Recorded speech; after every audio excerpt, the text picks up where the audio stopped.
कोई भी सब्ज़ी हम बनाते हैं अगर उसमें हरे धनिए और हरे मिर्च का इस्तेमाल करते हैं तो उसकी रंगत और उसका स्वाद बहुत ज़्यादा बढ़ जाता है।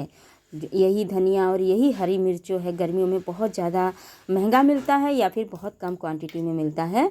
तो इस समय ऐसा समय है जब इस समय धनिया और हरा मिर्च बहुत अच्छी क्वांटिटी में आ रहा है, काफ़ी कम कीमत में आ रहा है। तो क्यों ना हम इन्हीं हरी धनिया और मिर्चों का इस्तेमाल करते हुए एक स्पेशल नमक बनाएंगे जो गर्मियों में बहुत काम आता है।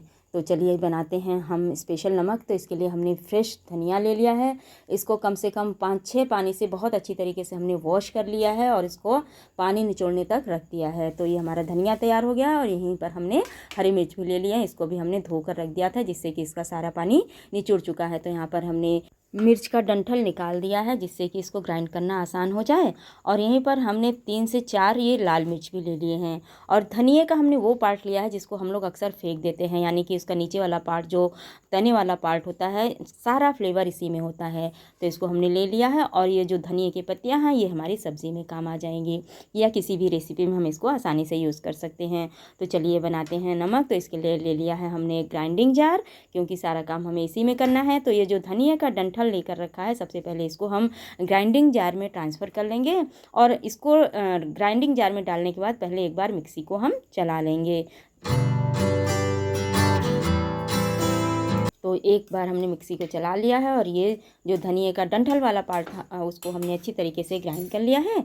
अब यहीं पर हम जो मिर्च है उसको ले लेंगे और इसको भी हम पहले ग्राइंड कर लेंगे। एक बार मिक्सर चला लेंगे जिससे कि ये सारी चीज़ें एक साथ, जब जार भर जाता है तो थोड़ा चलाना मुश्किल हो जाता है। और इस तरह से जब हम मिक्सर को चलाते हैं तो हमारी चीज़ें आसानी से पिस जाती हैं। तो इस तरह हमने मिर्च को भी ग्राइंड कर लिया है। अब यहीं पर हम मिलाएंगे नमक। तो यहाँ पर हमने 1 बड़ा चम्मच के बराबर काला नमक ले लिया है और 2 बड़े चम्मच के बराबर हमने रेगुलर नमक ले लिया है।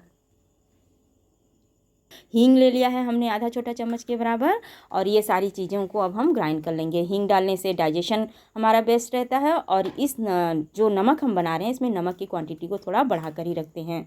तो इस तरह से हमारा ये नमक पीस कर तैयार हो गया है। ये बहुत ही फ्लेवरफुल होता है, जिसको अगर हम गर्मी में पूरा खाना ना बनाना चाहें तो अगर पूरी और पराठा भी बना लिया तो उसके साथ भी इसका कॉम्बिनेशन बहुत बढ़िया जाता है।